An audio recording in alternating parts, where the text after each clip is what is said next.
ओम नमो भगवते वासुदेवाय नमः। Hariom Sharma money tips channel पर आप सभी का स्वागत है। देवसेनी एकादशी की कथा। धर्मराज युधिष्ठिर कहने लगे, हे जनार्दन, अब आप आषाढ़ माह के शुक्ल पक्ष की एकादशी का नाम बताइए। उस दिन कौन से देवता की पूजा होती है, उसकी विधि क्या है तथा उसकी व्रत कथा विस्तार से बताइए। जनार्दन बोले, हे धर्मराज, एक बार नारद जी ने भी श्री ब्रह्मा जी से यही प्रश्न किया था। तब ब्रह्मा जी ने बताया, हे नारद, तुमने कलयुग में रहने वाले समस्त प्राणियों के लिए अति उत्तम प्रश्न पूछा है, क्योंकि यह एकादशी भी अन्य एकादशियों से श्रेष्ठ है। इसके उपवास के पुण्य के प्रभाव से समस्त पाप नष्ट हो जाते हैं। इसका नाम देवसेनी एकादशी और पद्मा एकादशी है। इसके व्रत करने से विष्णु भगवान प्रसन्न होते हैं। मैं एक प्राचीन कथा कहता हूँ, यह कथा धैर्य पूर्वक मन लगा करके श्रवण करूं। प्राचीन काल में शूर वंश में मानधाता नाम का एक राजा था। वह एक चक्रवर्ती राजा था। वह अपनी प्रजा का पुत्रवत पालन करता था। उसके राजकोष में अपार धन राशि थी तथा प्रजा भी धन्य धान से परिपूर्ण और धर्मपरायण एवं शांति से रहती थी। एक बार उसके राज में भीषण अकाल पड़ा। नदी नाले सूख गई, जमीन बंजर बन गई। प्रजा भी अन्न के अभाव में अत्यंत दुखी रहने लगी। यज्ञ आदि शुभ कार्य अकाल पड़ने से बंद हो गई। एक दिन प्रजाजन ने राजा से कहा, हे नरेश, सारे संसार की समृद्धि का आधार जल है, जो हमें वर्षा से प्राप्त होता है। वर्षा के न होने से हमारे राज्य में अकाल पड़ा है। हजारों स्त्री पुरुष परेशान हैं, भूखे मर रहे हैं। अकाल के परिणाम स्वरूप प्रजा मर रही है। हे नरेश, आप इसका कुछ उपाय सुझाइए ताकि प्रजा का दुख दूर हो सके। इस पर राजा मानधाता ने कहा, हे प्रजाजनों, वर्षा न होने से प्रजा अत्यंत दुखी है, ये मुझे पता है। राजा द्वारा कभी भी किए गए दुष्कर्मों का परिणाम प्रजा को भोगना पड़ता है। हे प्रजाजनों, परंतु बहुत सोच विचार के बाद भी मुझे अपना कोई भी पाप याद नहीं आता। मैं हृदय से आप लोगों का दुख दूर करने का प्रयत्न अवश्य करूंगा।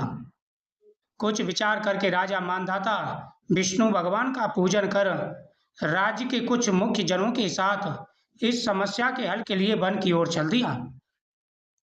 वन ऋषियों के आश्रम में घूमते हुए अंत में ब्रह्मा पुत्र ऋषिराज अंगरा के आश्रम में जा पहुंचे। राजा अपने रथ से उतरकर अपने साथियों के सहित आश्रम में जा पहुंचा। राजा ने अपने साथियों सहित ऋषि की चरण वंदना की और नमन किया। तब ऋषि ने राजा को आशीर्वाद देकर कुशल क्षेम पूछी। उसके पश्चात वहां आने का कारण पूछा।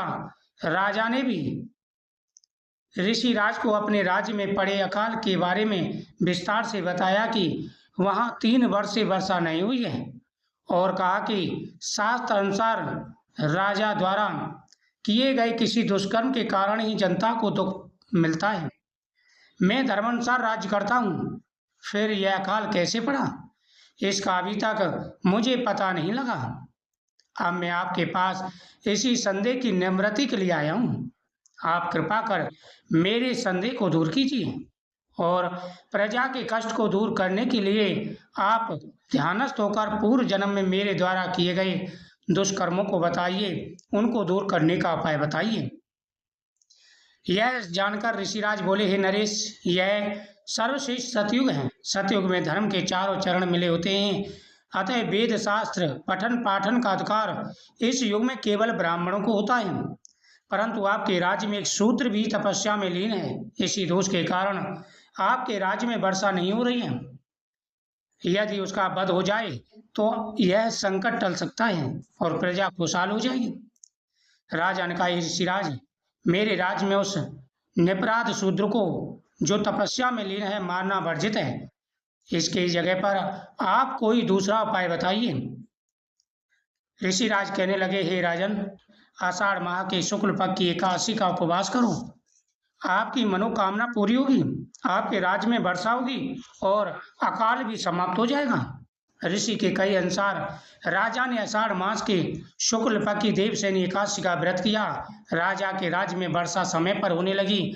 नदी तालाब सभी पानी से भर गए और प्रजा में खुशी आ गई। इस कथा के श्रवण करने के बाद में भगवान की आरती करें, लोगों में, सुनने वालों में प्रसाद बांटें, भगवान के सामने संकल्प करें, पूरे नियम के साथ में व्रत रखें और दूसरे दिन पारण करते समय भगवान के सामने चढ़ाया हुआ तुलसी का पत्ता पहले जरूर सेवन करें।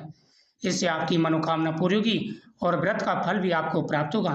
ओम नमो भगवते वासुदेवाय नमः आदि मंत्रों का जाप करते हुए व्रत रखें।